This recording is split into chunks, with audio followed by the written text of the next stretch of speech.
My traumatized babies and mentally ill Barbies, the dawn is breaking on the stage that holds our final destiny. And so my traumatized babies and mentally ill Barbies, don't dream it, be it. Because the show must go on. And on today's episode, do you read Sutter Kane? If not, let me tell you all about it. Now, what it looks like from under the deck and what I have in the overview energies already is that either you or someone around you, I'm feeling like this might be someone around you, I don't know.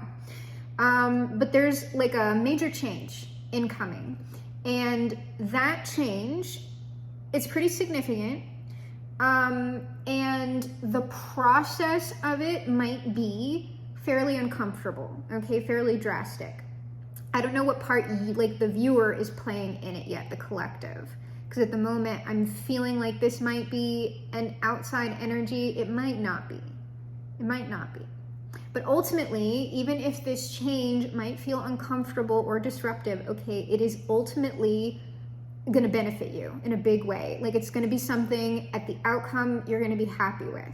And it's gonna bring more stability and happiness, joy, celebration into your life, okay? But I know transitions, especially drastic ones, they're uncomfortable, right? No matter what, they're uncomfortable. So what we have in the overview energy, we have Coffin and the Queen of Wands. Now, this might be you going through some sort of major transition. What this could also be is you putting a death to some sort of association. If this is a dick witch, I don't know if it's a dick witch, but it's sort of like ending relationships with dick witches, okay? Users, people who, like, it's just transactional, like carnal based relationships, stuff like that, or it's someone around you who's doing that. Could go either way. It's going to depend on what I see in the tarot specifics. And so secondly, we have Tower and Pathway, more major energy. So it's a big drastic thing, and it's going to be a process with that Pathway card.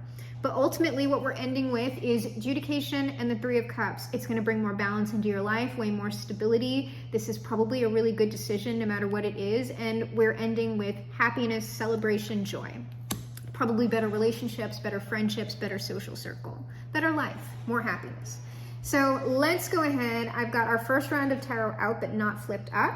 So let's see if we can get more details about this story. So this Three of Cups back again. This could be like situationships. This could be, at the worst, it's promiscuity. At the worst, this is like sexual self-harm, completely like user transaction-based relationships. This could be, I don't know, it, like if it's just like too much partying, like if you're having like a healthfully attached casual sex or whatever, it might be that maybe you're just at the end of a season. It could be that it's just not for you anymore, or there's a little bit too much indulgence going on here, or like you or someone you know has surrounded themselves with these sorts of people, or they were this sort of person and they're changing it now. So that's a spectrum, right? It's a spectrum from like more to less destructive. At like the least turbulent, this is just, like this was a fun time of my life and it's at its end, it's kind of run its course, I want to do something different. That's the best. The worst is just like self-destructive, like awful, transactional, like we only have sex in common, but we can't get out of it because we're addicted to each other. And it's like multiple third-party situations on top of third-party situations, bad boundaries, mental health all over the place. That's like, you know, the bad. That's the bad one. So it could be anywhere in there, yourself or someone else. The Tower and Pathway, the Magician. So someone's being proactive about changing their life or the people around them, something. And then we are ending with the Eight of Cups. So like, yeah, this is like one part of my life is over and we're walking into the new. So we'll go around with the big deck one more time. And if I have any questions about anything, I'll use the small deck, but this might be another short message. Somebody might have found God. I don't know. If somebody might be becoming a Christian, that's possible, okay? Or some sort of like this would be like one of the big three, right? Judaism, Christianity, Islam, okay? Or something related to it. that's like the most extreme part of the spectrum. What this could mean, like in a lesser sense, is somebody just wants more structure on whatever it is that they're doing. The Hierophant is more structure, a little bit more responsibility, a little bit more discipline. So Pathway Tower, the Magician, the Devil. Okay, so it's probably a bit more toxic. But the Hierophant and the Devil, I'll ask, but I mean, it seems like we're trending well in the energy. If it is something where, yeah, we're going, like, so we're moving on into the new. So the transition is going to be rough, most likely. Any major change is, even if it's a change for the better, but ultimately we're ending here going into fresh energy. So I'll pull some big ones. What is this Queen of Wands here? So we can get a little bit better idea. I'm getting 3. Here they are. All right, our 3. The Judgment. Oh, we have 4. The Page of Swords, the 9 of Wands, and the 7 of Coins. This is likely you. I would guess it's somebody who I'm talking to. It's just sort of like, you're looking at something. You're looking at some sort of behavior that, like, you don't want, either from the people around you or yourself, and you're just going, I'm calling judgment on it. I've seen enough. Like, it's left me in this 9 of Wands state, and reviewing my own tapes, like, it's done. Like, and I can only control me. Like, you know, we gotta figure it out. And then I guess I can get 1 on this Hierophant to see, like, more what that is. Kind of just being proactive.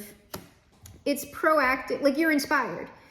Like we could call it divine inspiration with that Judgment. Something might have hit you like a bolt out of the blue, right? With this Tower here, but it doesn't literally, you don't literally have to think about that as like God or something holy or something supernatural, right? It could just be your own inner truth and insight letting you know. All right, I don't have any more questions there.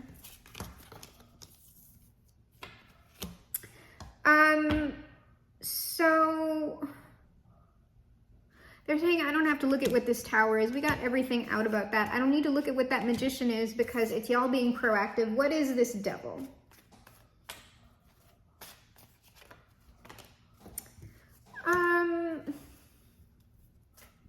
Well, I got the 7 of Cups here. That's what flipped out. And the Devil is the Lord of Illusions, or can be. Truly, the Devil, it's when the Devil's in front of you. When Satan's behind you, you need Satan, you need Lucifer behind you. Why?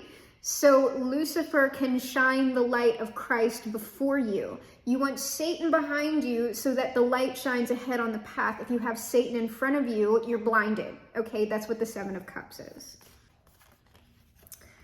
So this is some sort of like, you were confused about something, you couldn't see something accurately, and it led to like reckless behavior or foolish behavior, because the Fool flipped up just now. The Moon, this is just a lot of confusion. A lot of unconscious stuff may be coming to the surface. That could be what that is too, with this part of your magician process. Might be allowing a lot of unconscious stuff to come to the surface that might be uncomfortable to look at. That's that Tower. But it doesn't seem like it's not a life-destroying Tower. It's almost sort of like you would be consciously destroying constructively your life as it is. But it's not something that is going to surprise you. It's something that you're doing. But in order to sit with that, in order to let that unconscious stuff rise up, there's a certain level of discomfort and pain that you're going to have to tolerate in order to see it accurately. 7 of Cups, 4 of Cups. Yeah, I mean, it's just honestly, what I am describing right now, it's the unsexy, boring work. That's pretty much what magic is. That's what transformation really is. It's just sitting there and doing it. And yeah, it's not fun. It's not particularly fun. The results are great, but I mean, most of anything that you want to accomplish that looks really awesome is just the result of doing unsexy, boring things day after day after day. And that's the answer. That's mostly the answer. And it just depends on what you want to do and what you want to accomplish, that like the tasks that you are doing change, but it is just about the same process every single time. The Fool, yeah, there's something here. It's just like something that you didn't know, or like we're repressing with this High Priestess card. It's like secret. It's secret stuff, unknown stuff that you're balancing out like within your own self and within your own life. And because we're not getting details on that, there's no tea that needs to come out, because this is purely something that you would be doing within yourself. It doesn't look like you really, like when I'm saying you didn't involve any other people. If other people are involved, it's people who want to stay in dysfunction. You would be consciously leaving that and letting these other people do whatever it is that they want to do without you. So you kind of aren't wrecking anything here for other people. At least I don't see that yet. And this Moon, the 10 of Coins, it could be that something, you didn't understand something about a community, like your own family. And it's sort of like, oh, now I see the Devil. Like Knight of Cups, I don't know.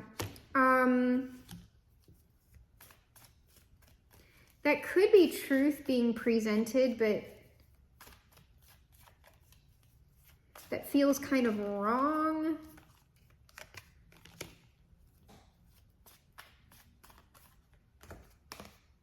Yeah, I was about to say love bombed. I don't know if you were love bombed or something, by a group, by something else, but because like I was like, I got the Knight of Cups and the Six of Wands. When the Six of Wands popped out, I was just like, love bombing?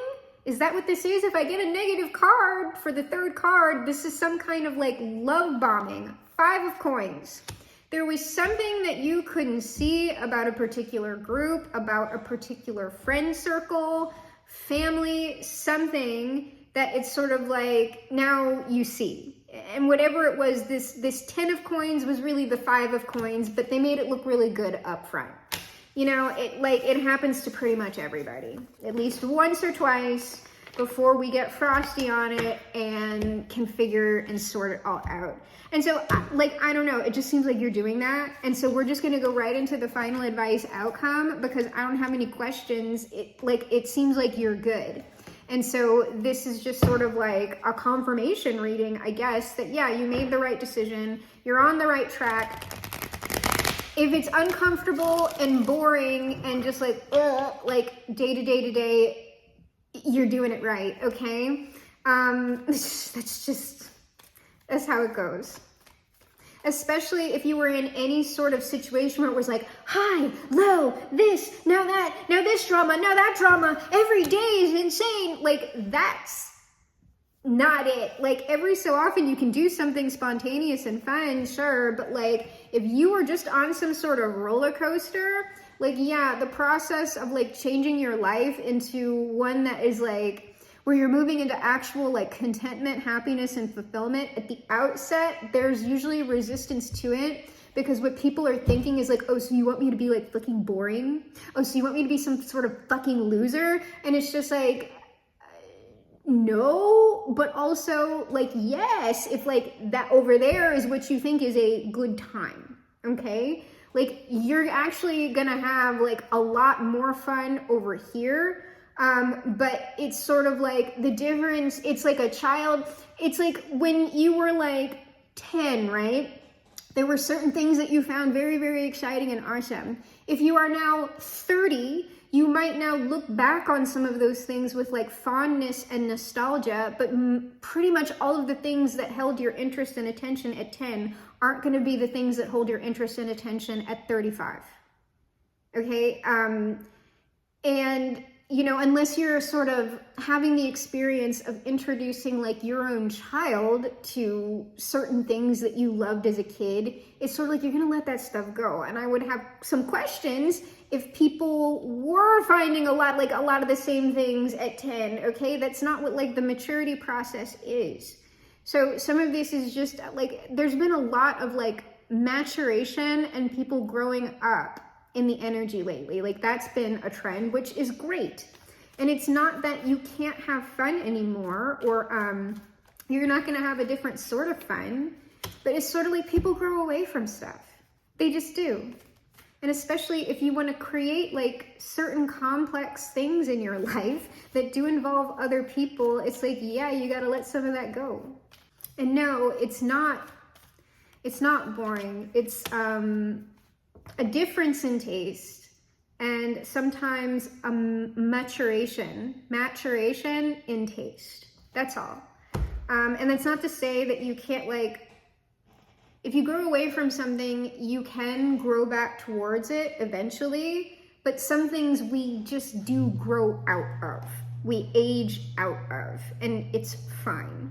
So, final advice outcome. You're headed towards great things. Like, this is just all positive energy. We got the Lovers, the Page of Wands, the Ace of Wands. New friends, new family members, new connections, new romantic partners. If that's what this is, you are going to walk forward. This is like also a union of the self, like a healthy union of my two hemispheres. If you want to say masculine and feminine energies, yin yang, active, passive. Like, this is just a good balance with the Lovers. You are stepping out, you will, once this, change is mostly concluded, at least this process of it, you're going to be stepping out in fresh, positive energy, and that energy is going to meet you with this Page of Wands, because that's what that looks like. You're going to be meeting other people, other situations on this different, vibe that you're sending. So, your vibe is going up. You're raising your vibration, collective. That's amazing. And so let us get some Jesus on it.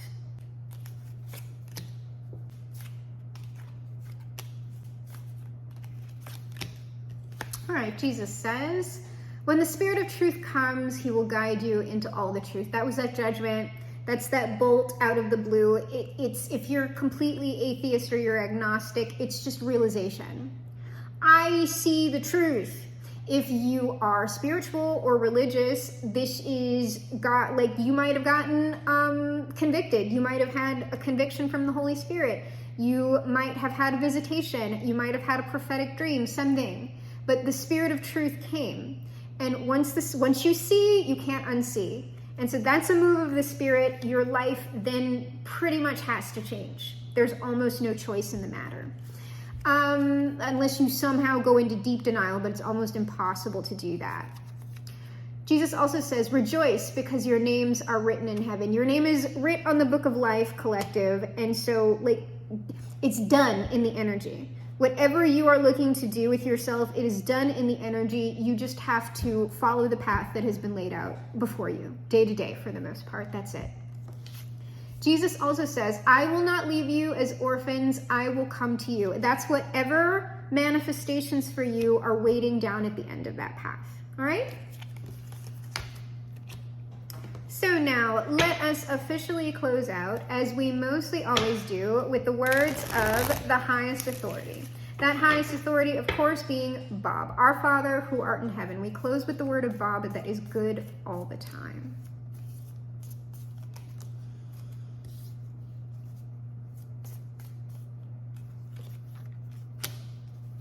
All right, Bob says, let me extend a personal invitation for you to drag out your brushes and a few paints and paint along with us. That is the point of this channel, and all channels like it, is to get everybody into the game.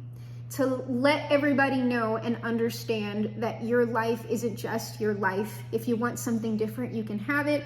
Yes, it involves some discipline, work, and likely some sacrifice. You cannot create without destroying, okay? But that you're not stuck. You're not stuck. It might take some time to work through things, to sort through your current manifestations, but I promise you, if you want to change, you can. It is never too late. You are never too old. It is never too far gone. So, drag out your brushes and paint along with us every day. Bob also says, that's a crooked tree. We'll send him to Washington. This is about sin. Sin is a very loaded word, and it is loaded down with a bunch of shame. If I call you a sinner, if I say you've been sinning, it's just like, oh my God, I'm like this terrible person. That has nothing to do with anything. You can remove shame from the word sin, but most people don't really like it because it sounds very like blah, blah, blah, blah, blah. The only thing that sin is something that's messing up your energy and the energy of like whatever is surrounding you. So sin can look a lot of different ways, right? Like the 7 deadly sins tend to hold true, but sin is like a twisting of the energy. So the most direct path of energy is truth and authenticity and love and vulnerability. A twisting of that truth can look like lying, coercion, stealing, depending on the situation, okay? Depending on the situation. But it's, let me break it down to, sin is anything that brings you out of your personal integrity. Because when we start getting into things like stealing and stuff like that, that tends to be very relative to people's situations. Because if we're talking about a system that has created like wealth inequality, and they're like not giving people access to like birth control and knowledge and all that stuff, right? And also not paying people a living wage and shit like that, and like no abortions, and then like you're gonna have people stealing diapers and formula, okay? So like that, like I'm not trying to get into the weeds with that, but I just want to acknowledge it. Sin is anything that brings you out of your personal integrity, and you know when you're doing it. You can feel it in your chest because that energy is coming out of your heart space. And so when you feel that, that is, and always let your conscience be your guide. You know when you're doing some shit. And when you do some shit for a long time, the energy tends to get very fucked up inside you, and that leads to a lot of fucked up manifestations. So once you get into that, like you gotta untwist the energy. That's what like moving, like seeing the truth, seeing reality and moving through reality looks like acknowledging to myself,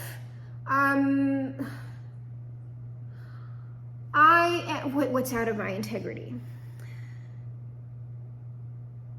I am lying to people about how much money I have because I want to sell them a particular course on manifestation. So if I tell people that I'm a millionaire, and if I post things on social media that make me look very wealthy, people are more likely to buy my course on manifestation because they now think I have used some sort of like magical process that like if they just know the secret to the magical process, they will have a lot of money too. So I will then charge angel number $777.77 for them to buy this course. And I will purport to tell them secrets, but that's just a sales funnel. I'm going to keep selling them. I'm going to give them a little bit of information that's really irrelevant to, because I'm lying, right? That's irrelevant to what they want to do, and I'm going to sell them on the next course that is angel number $999.99, and then they're going to buy. So that's all out of my personal integrity. The more that I do that, the more like sin I am in. The more I am twisting my own energy by lying, and the more I'm fucking up other people by stealing from them and lying to them. And it's double fucked up because you're also talking about something spiritual, something that's about the natural birthright of abundance, of energetic abundance to people. That's like triple, double bad fucked up. And so if I do that, eventually, if I do it enough, people are going to like realize, once they buy in enough and I keep bamboozling them, they're going to wake up, hopefully, if they don't drop into sunk cost fallacy, and they're going to start making noise about me, being like, hey, this person's like a scammer, like blah, blah, blah. And then maybe one of the big like scam channels, the people who keep an eye on that, are going to do an expose of me and blow me up in front of all of their millions of viewers. And that is my karma. That's my karma for that. Those are the wages of sin, right? That's how that tends to work out. And so that sin can look a lot of different ways. But what me like coming out of sin looks like is essentially a lot like a 12-step program. Those programs can be like very archaic with their language and things that they want to have y'all do, in my opinion, and in talking to other people who have dealt with like substance abuse themselves and also work professionally in that field now. But what it looks like is first acknowledging to myself, and like you're saying, like to God or whatever, but that's really like your inner self.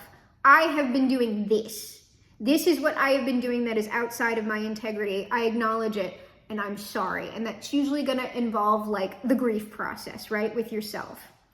After that, and that's confession. So usually the thing in the Bible about like confessing your sins to other people, like, yeah, like once you get honest with yourself, you can get honest with others. And so that's when, if you need to make atonement with other people, that's when you would do that. After you actually go through the personal transformation, and not before. That's when you're making the atonement with other people, when it's in genuine energy. Because if you try and like force like that forgiveness thing, what you're actually looking to do is to relieve your own discomfort. That's not transformation, that's not atonement, that is in fact more sin. And so you can't actually apologize to someone. You can't actually do healing with people until you're clear, for the most part, in your own energy. And also, the other person has to agree with you. They have to consent to hearing you say that. You do not have to apologize to someone's face, depending on what you did to another person. What I always do, if I feel like I need to make some sort of atonement to another person, since I'm spiritual, right? Hey, God, work it out if I run into this person, right? Because in order to manifest that, just to run into them, they would already have to consent to come into my energy. Bring this person to me, and if you work out a serendipitous meeting, I will atone to this person's face. After asking consent, because I do that as well. Like if I run into the person, then I say, hey, are you available like for this conversation, or would you prefer not to? And then depending on how they answer, you go forward. And that's what this crooked tree is. Somebody was in sin. We'll send him to Washington because, you know, all the sin and corruption is in Washington and all that stuff. All the oligarchs and whatever, blah, blah, blah, blah. They're all there. The swamp, right? Drain the swamp. You got to drain your personal swamp, collective. And it looks like that y'all are. So that's all that means, is to come to alignment and atonement and all that great stuff. Bob finally says, we just show you how, but you make the decisions. When you have this much power, you have to make big decisions. And that is the reminder, right? That like me on this channel and all channels like it, we can demonstrate, so you can lead a horse to water, but you can't make them drink. That's why there are typically like a lot of people doing work like this every single day to get the messages out over and over and over again, because one day maybe one person might hear, and what make that change start with the man in the mirror. So my traumatized babies and mentally ill Barbies, this is reality, and I am your GM, your game master for this, the game of life. I am also, of course, the greatest magician of the age and perhaps the greatest magician of all time. And together, you and I will perform the greatest magic trick of all time. We will reverse the polarities of the world, make America great for once, fly this boat to the moon somehow, shift the world onto the mega happy timeline, perhaps leaving it a much better place than it ever has been before. Because we are my traumatized babies and mentally ill Barbies, crawling on the planet's face, some insects called the human race, lost in time and lost in space. End meeting.